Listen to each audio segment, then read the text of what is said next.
This is the Enjoyer Podcast. I'm your host, James Dixon. The Enjoyer Project could be called the Thanksgiving Project.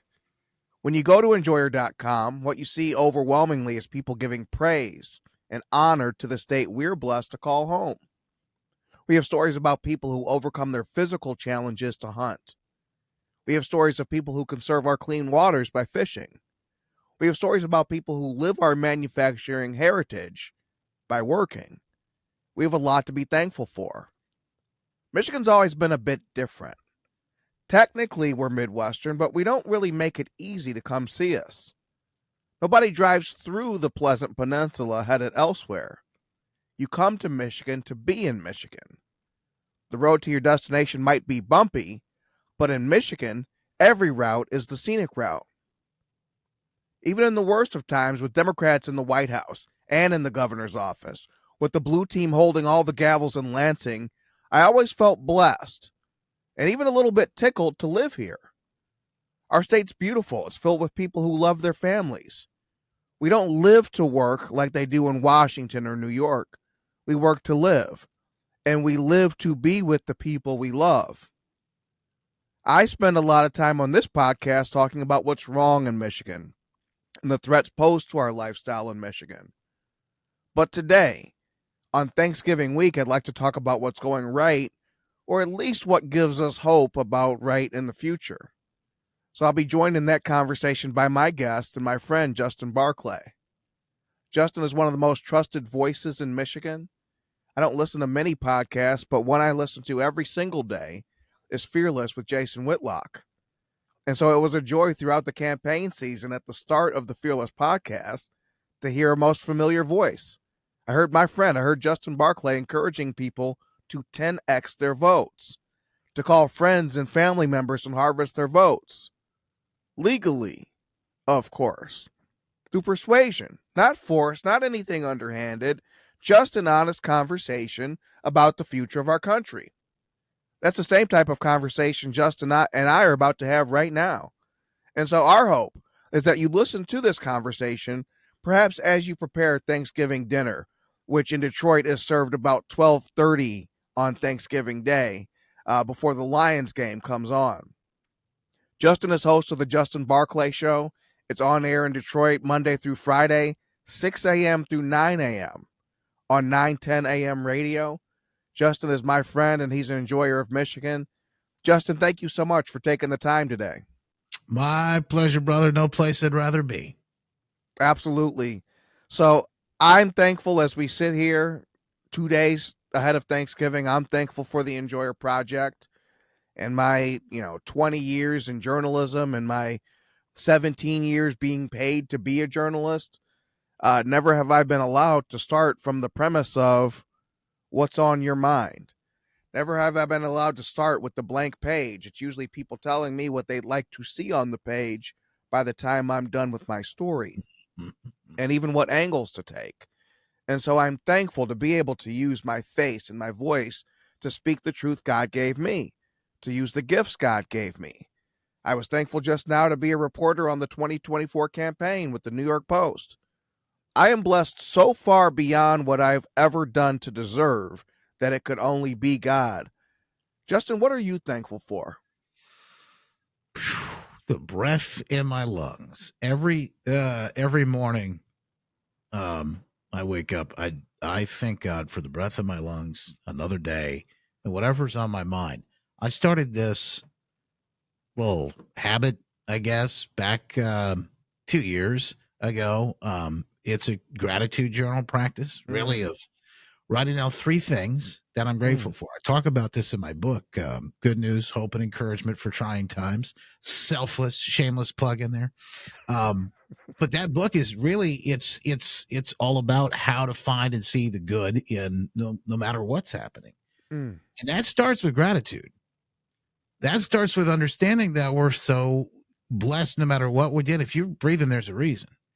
So no matter what our circumstances are, we can find a reason to give thanks. And in my faith, with my relationship with God, my creator, and Jesus Christ, hey, I got one every day because I don't deserve half the things I've been blessed with. I mean, any of them, really, to be honest with you. And the older I get, I guess the more I realize that. But I write down 3 things that I'm grateful for. Then I write down 3 things that would make today great. And I just kind of try to put my mind focus in the right place. I spend a little time reading, doing the 1 year Bible, going through that again, and do Proverbs. There's 30 days in a month, 31 sometimes. I do a chapter a day, and I do that before I look at anything else. No matter what the headlines say, no matter how but the good news is always that God is still on the throne. And I say that quite often when I'm on the air. I every day when I'm in front of a microphone. So I'm grateful for the ability to do that. But probably more right now than anything else, I'm grateful for my kids. My youngest just turned 2, and my oldest, congrats. Thank you. It's something.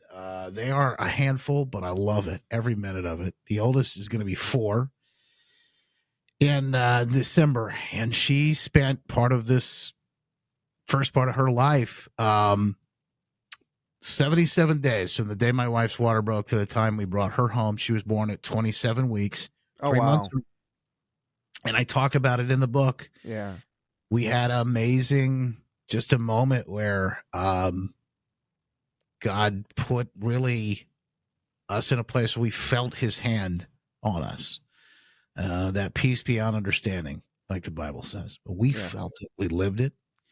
And that's part of what I think has given me the perspective with these other things that I've seen. We went through this moment, and I don't know if you and I have talked about this before or not, but I have no problem sharing it because I've been through so much. But I think that's the point of why you go through these things, is to share some of it. But in the middle of it, she was born pretty much, there was nothing wrong. She was born early. We still don't know to this day why. But we got an opportunity, even in those moments where you say, I wouldn't wish this on anyone else, to see her knit together. Instead of, like the Bible says, in her mother's womb, we got to see her knit together in our arms. We got to hold her in the little incubators they had. We got to go through all of that. And then we saw other families struggling with much greater needs and issues with their kids than what we saw in ours. There really wasn't anything wrong with her. She did need to grow and mature. She wasn't quite ready to leave the hospital until the moment that last day that she did. She had to pass a final test, basically. They have to learn to breathe. That's one of the things your brain develops at a certain stage and a certain day. And to be able to do that breathing, it's a subconscious thing that your brain has to develop to a certain point. It just does it, right? Automatic. And she had to get to that point. Up until that point, they give them a little caffeine in their IV. It keeps them going. And they have a mask on them, and they're giving them oxygen. But up until that point, she wasn't quite ready. She had a couple of times where she kind of crashed, and I would be holding her in my arms, and then the alarms would go off. And I'm going to tell you, there's nothing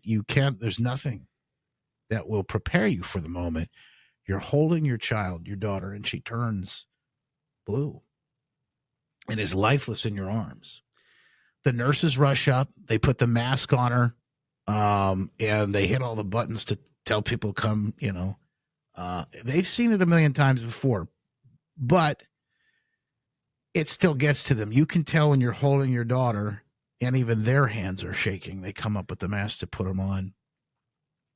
But even in that moment, I felt a peace beyond anything I could ever comprehend or imagine, that I knew everything was going to be fine, even when I'm watching this all play out.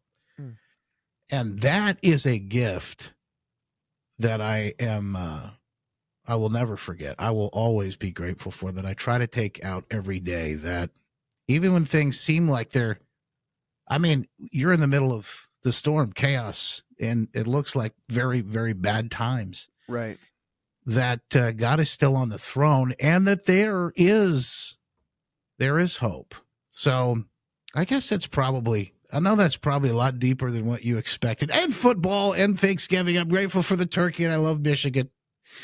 But that's probably, if I were going to give you the thing that I'm most grateful for right now, I guess it's probably my faith, my family, my freedom.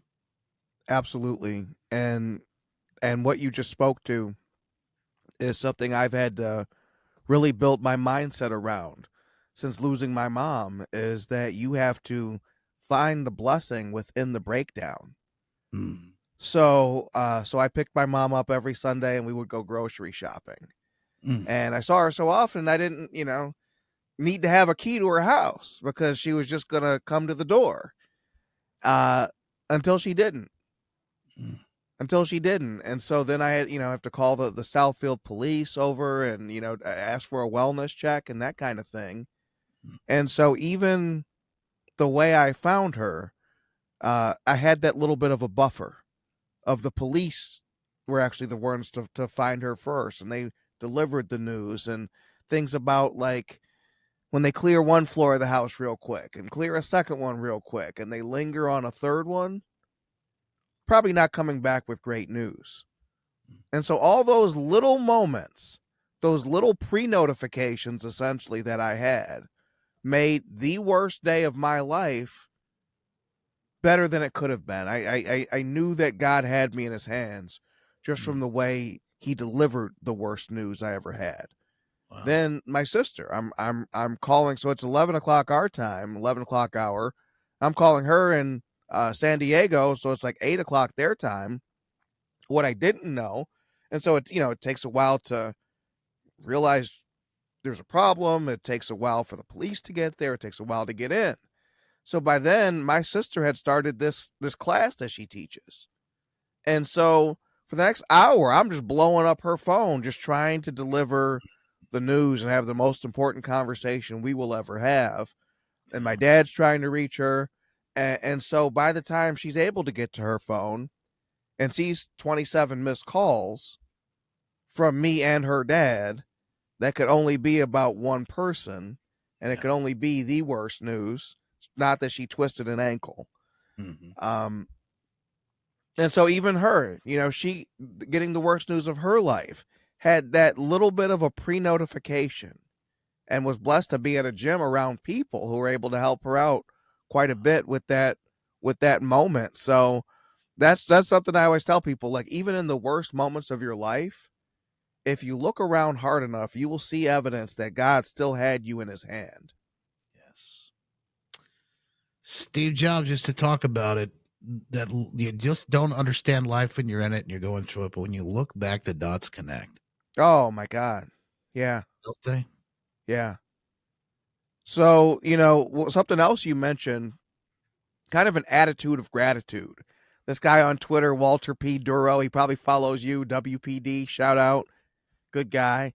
But he always talks about, woke up with an attitude of gratitude. And you talked about being able to see that even in a tough circumstance. Let's think about some of the teaching kids get at school, though, right? Imagine if every kid in third grade was made to start with that blank page and make a list of what are some unfair advantages you have. Not about how Timmy and Jimmy are more privileged than you are because they're white or they're men or whatever. But what if you had to consider your personal situation as one of 8 billion people and think about all the ways that you've been advantaged and that you are blessed? Yeah. I think it would produce a different mindset than asking kids, to make oppression hierarchies and based on ideas held by the adults, not by the kids. It's just, you feed kids poison, they'll be poisoned. You feed them the good word and they'll grow. Yeah. We're watching it right now with our girls. So we're homeschooling. My dad was a teacher for 40 years. My wife's grandmother she's 97 now. So I think she was teacher, principal. She may have been one of the first. Yeah, may have been the first female superintendent in the state of Michigan. Holy cow. I have to find out. She's 97. She's still here. Wow. Sharp as a tack. So we come from this background of public education. We're looking around. To your point, they seem more into talking about pronouns than math problems at school right now. And we just can't wrap our heads around it. Like, how would we ever send our kids there? That's my old joke, is that a math teacher is more likely to ask you your pronouns than the English teacher is to tell you what pronouns are. How did we get here? It's so true. And that's one of the things that we looked at. So we started homeschooling, and she's still young. She's 3 still. So we're going to do like preschool, but she'll be 4 in a week or two. And we're starting to get into, she's learning and stuff that like in the curriculum, I'm like blown away with there's Latin words and things that I have no idea. Really? I learned it. Yeah. Oh, they've got with this homeschooling stuff. It's just blowing me away. It's such a superior education. But that would be unthinkable in a public school setting. Oh no, you could never do it. It's childcare. Right. I just had this conversation earlier today, but that's what we're dealing with now. It's childcare. Right. And indoctrination. And that's the price you pay for the childcare is the indoctrination. Mm-hmm. You want your kids, so that you can go to work. And how many people this is how the system is set up right now. This is why it's so screwed up. I'm watching it in real time with people I know and love, but essentially they're paying both the mother and father are working. Mom is working just to pay for the daycare. Yep. Then the day comes, the coveted day where the system will take your kids. The system will actually they're old enough now, they're going to take your kids. So the price is, in order for that child care, we're going to indoctrinate them. They're now our kids. We're going to do whatever we want with them. And now you get a raise because you don't have to pay all that money to your daycare anymore. So what do? Right. 9 times out of 10, those people are just going to go spend even more and go further into debt. Right. Mm-hmm. And this is the system that we've developed and created, unfortunately. But lots of people are waking up to that right now. And so the kids are stuck in the system and the parents are lost. And even if they want to do something, they feel hopeless and helpless. And it's just a bad situation. But I will say that watching the kids grow and learn, and especially right now, like my kids know more. My 4-year-old, 3-year-old right now, she knows more Bible than most adults. She knows scripture, and they're just like set to songs and music. And so it makes it easier for her to remember. Right. We still got to work on honor your father and your mother a little bit at times. But she knows it, and I'm blown away by it. And I'm looking at what's happening in her. And so what's possible, really what you're talking about is working with a child who is a lump of clay. You can mold these young men and women into being whatever you'd like them to be. The question is, what is our system set up? If we look at the outcome, it's working. We think it's broken. No, it's working exactly the way they've set it up. For what it's actually designed to do? Yes. For the cover story we've been told? No. Well, the system isn't developed. They wouldn't take your kids and do all this for free. You pay those taxes too, though. I mean, so you're paying for all this in so many different ways. You should be shut up and just be grateful that you got it. But they set this up to work in benefit of the system and not in benefit of you and your kids. The truth is if mom doesn't work and she takes care of the kids and we kind of watch things and we live beneath our means, we can make it work. Now, I know that, I know everybody's situation is different, but if you want to make it work, you can, and then you get to decide, how do we want our kids to grow up? And to your point, how do we teach them that perspective of optimism, opportunity? Right, of how incredibly blessed you are. It's and incredible. Anytime you got a kid whining, it tells me they need someone to serve. If we're teaching kids to be victims, we're teaching them to be enslaved. Right. You got to need the state, need the system, because I'm a victim after all. I'm hopeless. I'm helpless. There's nothing I can do. It's not empowering at all. It's the opposite. And I know that's not what we wanted to talk about today, but this is, I mean, it's so powerful. Perspective is everything. Great story. This is illustrates exactly what Walter's point is and what you're saying. Two men, and they grow up. They're twins. One is in prison, in jail for some horrific crime, some horrific act. The other, very successful, is like a billionaire. Think of him as one of the most successful businessmen of their day. And of course, somebody like James Dixon wants to sit down and find out, what the heck happened to you two? You guys are twins. How did you end up this way? Right. Sits down and finds out that man, very successful, has a very similar statement as the one that's in prison, locked away. The guy that went to prison said, well, I had no choice. I grew up in a home where there was abuse. My father drank alcoholic drugs and all these other things. It just was a nightmare. You wouldn't believe it.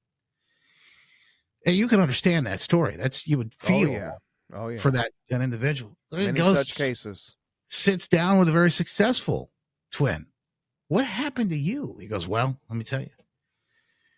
Very sad situation growing up. I grew up in a household with abuse and alcohol and drugs and all these things. I had no choice. Had no choice. Truth is, they both did. Mm-hmm. The truth is, they both did.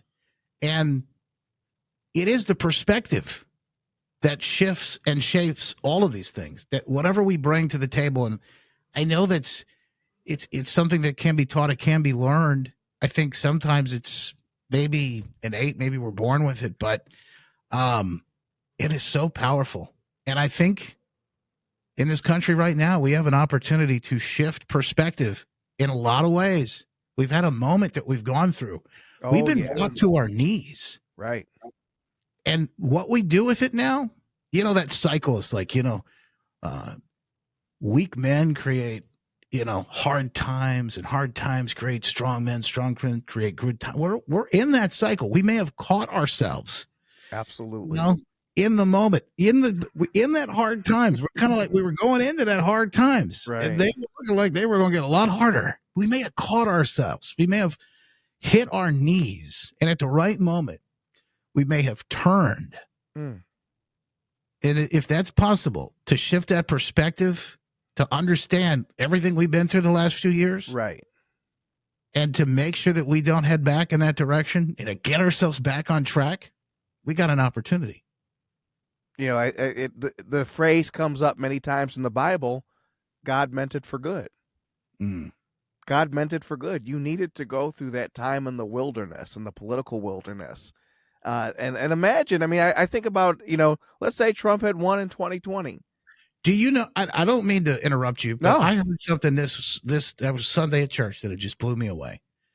Do you know how long they were meant to stay in the wilderness? How long? The walk is only like 11 days. It blew my mind. They spent 40 years because they made that choice. He'll let us wonder. Oh, yeah. He'll let us wander all through it. He'll let us dig whatever hole we want to dig. Walk in circles. Yes.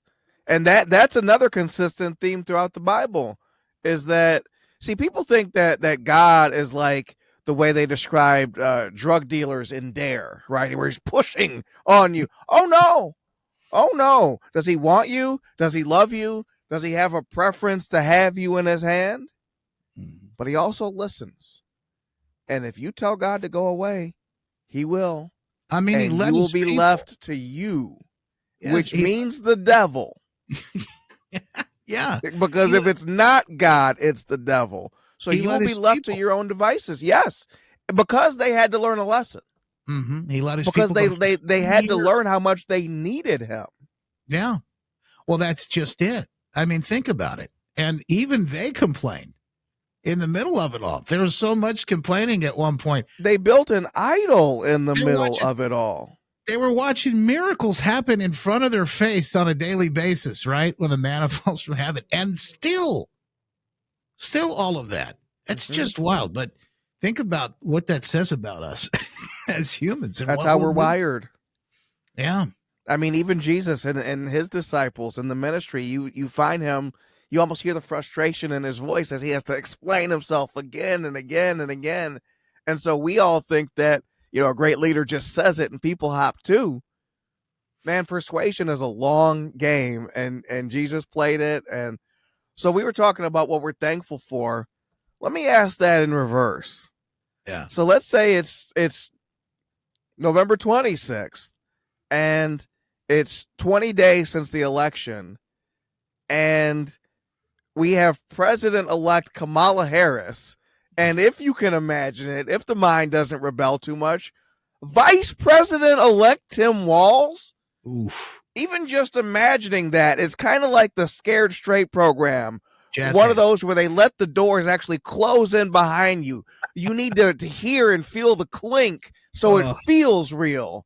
Thank God it's not real. So let me ask you this. What feels possible? What feels possible now in the Trump era that wouldn't feel possible had Harris won the election? Oh, I was just talking about that. Everything's possible. Mars.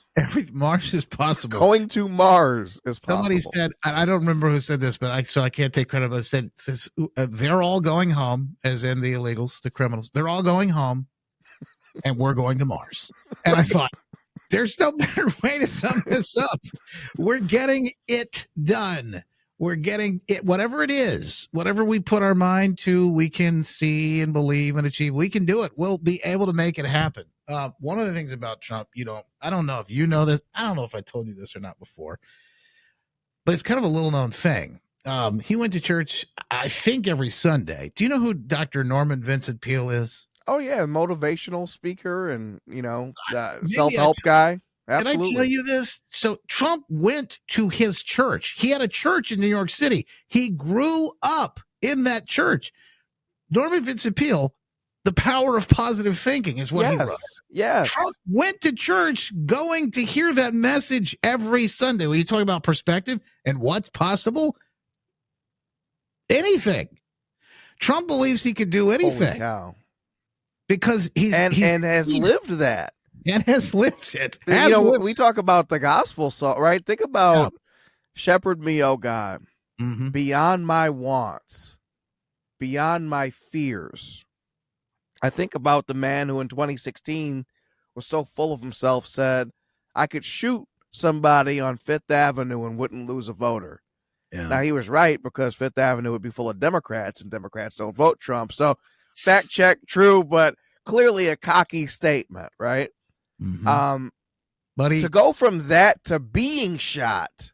Yes. You talk about beyond your wants, beyond your fears. Yeah. I saw a meme where it was like 2014 and it's like Trump surrounded by the Miss Americas. I mean, just to 2024, Trump's handing the guy fries. Like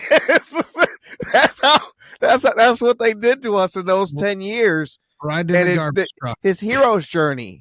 Yes. Took him beyond what he ever thought possible, beyond what he ever thought he would be. Brought him to his knees. Yes. July 13th.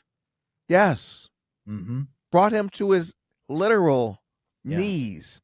And for the man to rise up from his knees, talking about fight, fight, fight. Imagine Mitt Romney. Oh. Imagine my guy, Ron DeSantis. I don't even want to think about myself.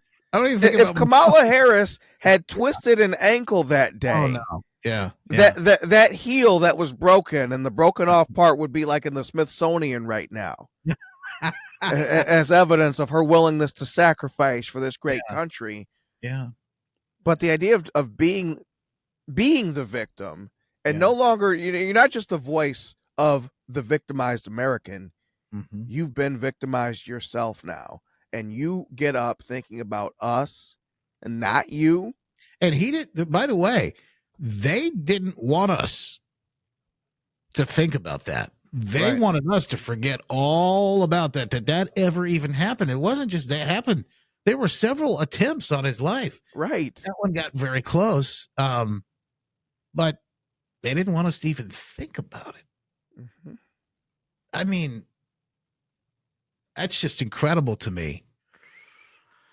I think anything and everything's possible at this point. I have great hope and optimism, but at the same time, I'm realistic. I know that we have to stay focused. I know that we have to make sure that we keep and hold people accountable. The fight is just beginning. It's not just an election. There's a lot more to this. We got to make sure in Michigan we got lame duck session. We got to make sure that we get through and let those Democrats and Republicans know we're watching every vote, and that the people are here. Now, we got to encourage each other to stay focused and engaged. Because look, we're about ready to go have some turkey and hopefully watch the Lions win. And maybe we get a Super Bowl. I don't know. I'm just saying we got a lot going on. We got Christmas happening. And yes, there's so much that could be coming, and that comfort makes a great idol sometimes too. So if we get too comfortable again, and we sit back and we rest, when we really should be energized and motivated to get engaged and get involved. And I don't know how that looks like for you or what it looks like for anybody that's listening right now, but in your home, in your church, in your little town, your little township, your neck of the woods, wherever you are, the school board, whatever that looks like, making sure that you're engaged and that you're informed has never been more important. We've proven that it works. We've proven that action taken with humility, we've humbled ourselves, the nation hit its knees. Yes. And maybe in ways that we haven't since World War II or the Vietnam War, maybe. And in times before that, you can imagine, but we were spared. We had a moment, we were spared. We have to understand the weight of the moment, the significance, and the responsibility we have on our shoulders. I think about this all the time where, in the same week in April 1865, the Civil War ends, but then before you can even celebrate it, news moved fairly slow back then still. Lincoln was shot and killed.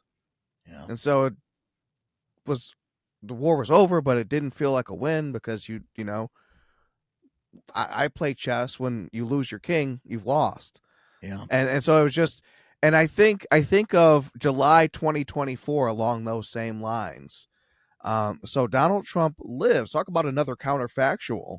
This is the one people don't even want to consider. Imagine had Donald Trump not survived. No, I don't. And we would not have a country right now. I don't think so. I think you're right. It is humbling.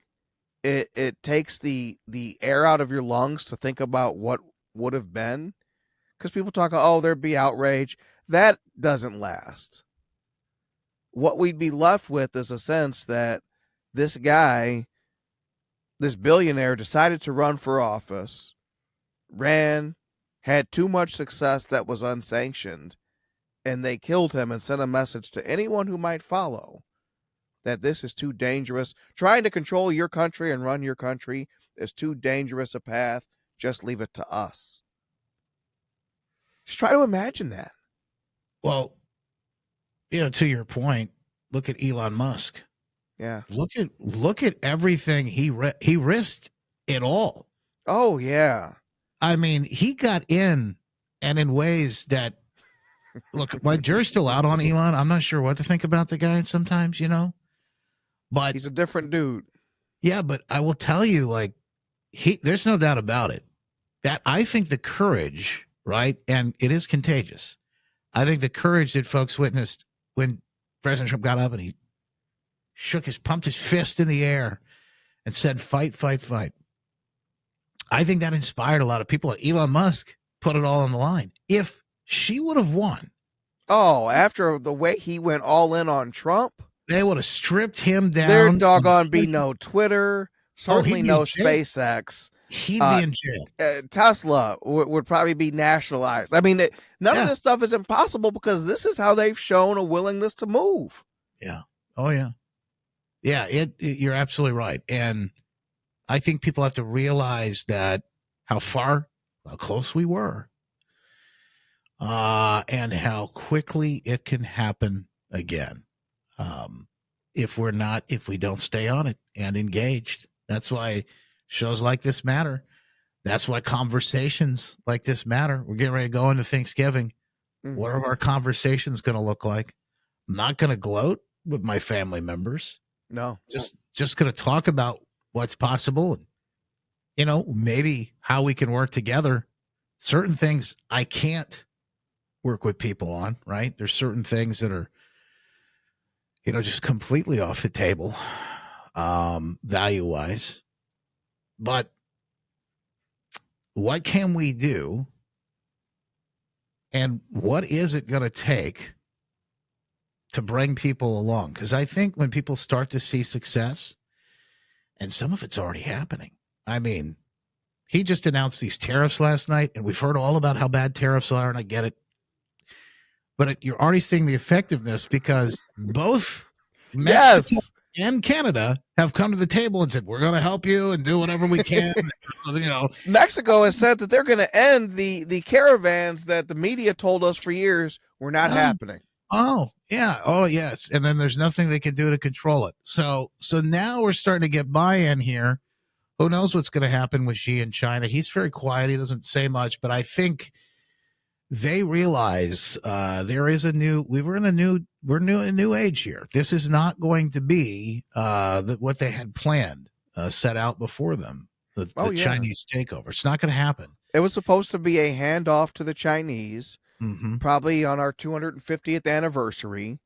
That would have been sent in Chinese and Kamala Harris. I mean, the Democrats have carried themselves with such a lack of pride and a lack of nationalism. Yeah. And this willingness to open the border, giving Iran $6 billion on 9/11. Then the next month, there's the biggest terrorist attack on Israel. I know. Everything was done to weaken America. And I don't think they're used to that. Europe, certainly not China. They're not used to an American who pursues American interests. And stands up in the middle of the fight. Got knocked down, stands right back up. Yes. But listen, they're still trying. They're still trying everything they can to pull us into World War III. We still got to get in there. But all these great things are happening before he's put a hand on the Bible yet. It's amazing. I heard today they're talking. It was Hezbollah, Lebanon, and in Israel talking. They think they got a ceasefire deal. Looks like they're going to okay that. Hamas has said we want to end the war. Putin has said, yes, I would like a reset with the U.S. They know what's coming. Everyone, the world sees it. It's happening. They may try and do what they want, but I have a feeling there is some divine providence here that just cannot be avoided. So I'm entirely optimistic about where we're going. And to that end, you just mentioned the birthday of the country, the 250th birthday, and what President Trump wants to do for that. Oh, my God. Take that alone. It's going to be incredible. There would have been a drunken email sent if Harris was president. Maybe there'd be a Google Doodle. But the most likely scenario is they would have done something to embarrass us and to work against national pride. We would have heard about the Anishinaabe, I'm sure, whose land was taken. It would have been anything other than be proud of this beautiful country. I can't wait. I am just because, and I know I'm not the only one. I know you feel it too, but there's so many of us that just are so proud isn't the word because it really means something kind of negative. I think it's gratitude. I really do. Yes.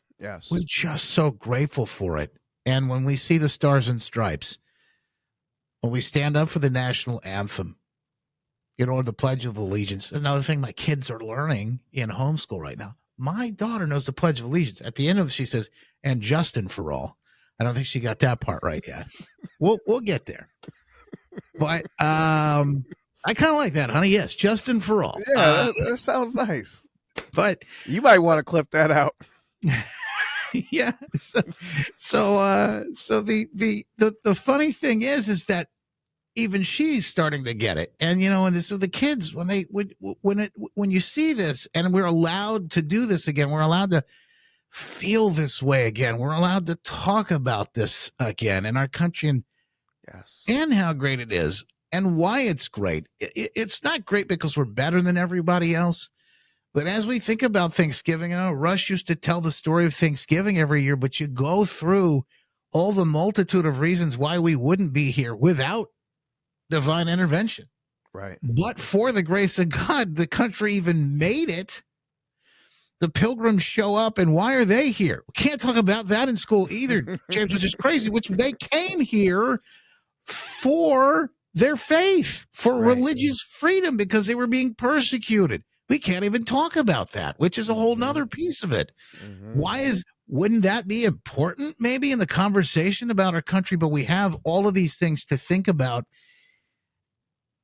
And that gratitude, when you see the Stars and Stripes waving, when you hear that music playing, you just feel it in your bones, and it's okay to love your country again. I mean, I never stopped, but I think it's really cool to see that other people feel now more emboldened by that. Absolutely. We'll get you out of here on this one. In Michigan, we have good news too. We have a lot to be thankful for as well. Nobody wants to say the thing, so I will. Michigan Democrats are in disarray. Last year, the first time in power, the first time holding all the gavels, Democrats with Governor Whitmer passed 321 laws. This year, they've passed only 156 so far, exactly half. UAW has complained publicly about the slow pace of lawmaking. One Democrat rep, Rachel Hood from Grand Rapids, she actually threatened to stop showing up for session days. If Democrats don't get serious, then a Democrat from Detroit, Karen Whitsett, actually missed a session day. Yesterday, Black Democrats held a press conference in Detroit to make the same complaint as the UAW and Rachel Hood, which is, you guys have all this power, why aren't you using it?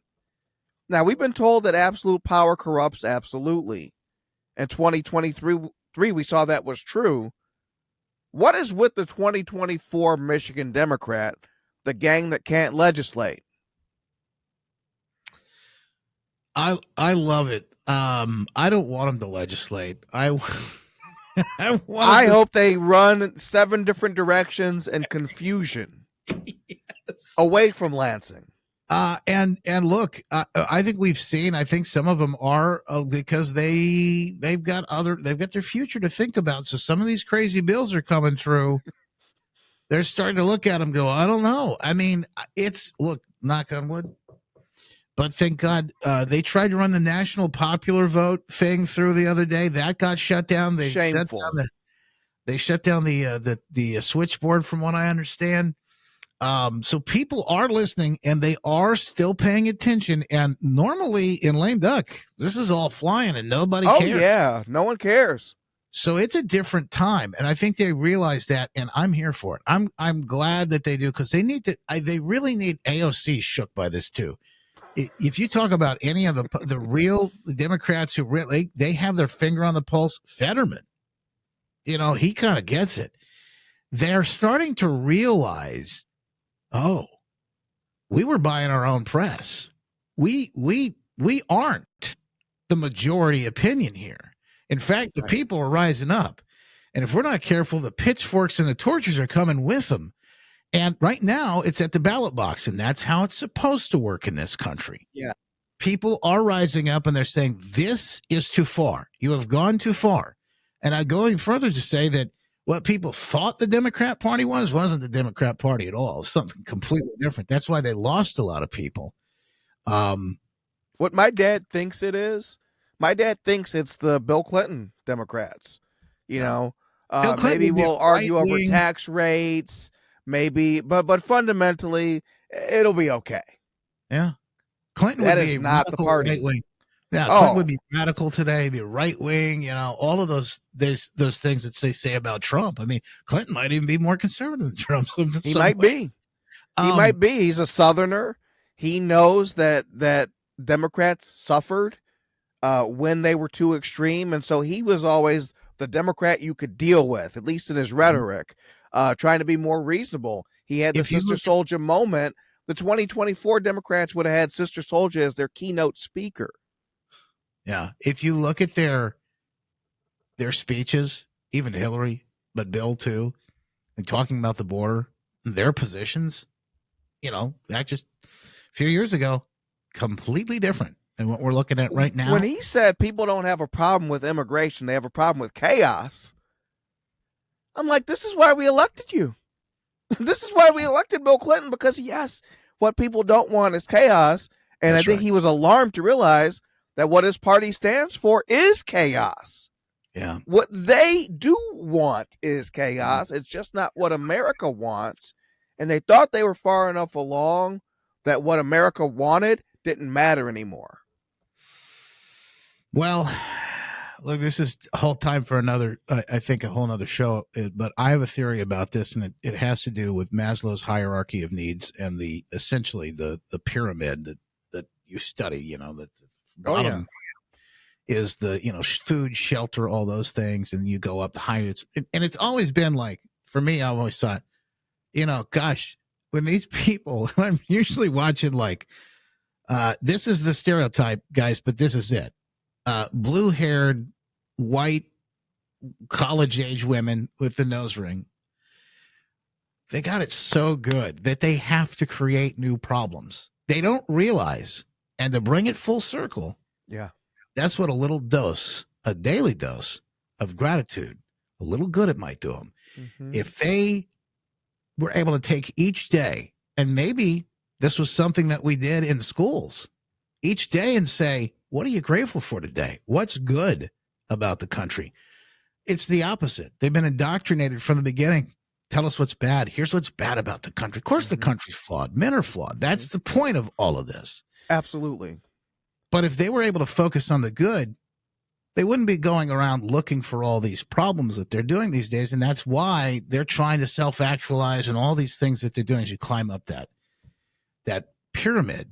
But again, we've got it so good that we go looking for new ways to be offended. We go looking for new problems on a daily basis. Microaggressions. It sounds like a San Francisco 49er with the pan out panning for gold nuggets. You've given up the idea that you're going to find like the gold bars and caves full of gold. Now you're just panning for nuggets at that point. We even put it in the word how little it is and how little it means, because that's how little racism we have anymore. Is that man. You're left to seek out microaggressions. That's hey, good. Hey, LeBron Keisha, you brought in fried chicken the other day. I liked your fried chicken. That's not an HR complaint. How good we have it, how far we've come. That is so important. And what a great way to put it, man. You are microaggressions. I like that. Microaggressions don't kill people, right? Microaggressions, they aren't keeping your family from eating. They're not, they're not raping and killing your daughter. Microaggressions aren't, making it tough so you can afford gas to put in your car to get to work. All of those things, right? That's the difference. The American people chose the things that were in their face on a daily basis. Yes. The reality, the truth versus the insanity of the left and the microaggressions. That's crazy. We'll actually get you out of here on this one. What's your plan this Thanksgiving? Do you have a special dish? Do the Barclays have a special tradition? What should we know? We're going to go with family. They just, my wife's aunt, she just moved, got a different place. So we're going to drive a little bit. But they do the turkey and the stuffing and the green bean casserole and the candy yams or sweet potatoes, whatever you want to call it. Mashed potatoes. My favorite thing, hands down, is what my wife makes every year, which is pecan pie. I like all the other stuff. Turkey just depends on who does it and how it's done. Yeah, I'd rather have prime rib. It's a dry bird. Yes, and I'm here for the pecan pie. The crazy part, play for me, is every year, and I don't know why, but every year they time it just right. As you mentioned, top of the show here, we're supposed to be eating around 12:30 or whatever, right?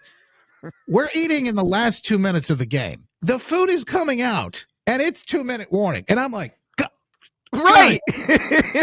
Talk about a conflict of interest. Food's here. Now I know most here where we're headed. So I understand. I'm gonna eat too. But like then we're set up in the living room. They got these tables out, and I'm just jockeying, trying to make sure I get a seat where I can see the TV.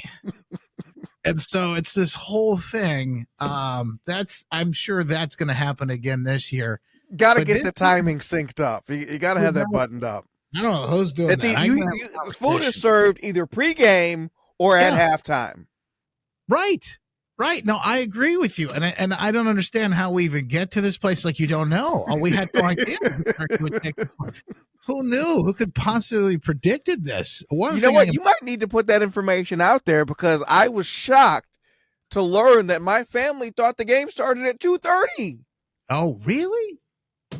Wow. So if you think the wrong thing, it's like setting the compass like. But it's always the same time every year, right? I mean, it's the same time, right? This never changes. What we know to be true, and this is why we're in the news business, right? We have to constantly be spreading the truth to our people, because people are out here confused. And then the women are in the kitchen. They're looking like, I don't know why everyone's looking at me. They don't know that they need to be ready. It's almost like, and let's just be clear with this, okay? It's almost like it's just a coincidence that we're having turkey and eating this day. Really, what we're doing is we're getting together for the Lions game. That's what we're here for. And to throw shade on whoever's performing at the halftime show, because that wasn't. That is a time-honored tradition. We got to do all those things. One thing I'm pretty sure of this year, little less indigestion after that game. I think a lot of folks are going to be really happy this year. Hopefully we'll RFK it and not go too hard on the artificials. But Justin, thank you so much. It's Thanksgiving week. I really appreciate you taking all this time. I am always, listen, it's a privilege. I love getting together with you. We said we ought to do more of this, and I agree. So let's do it, my friend. Thank you.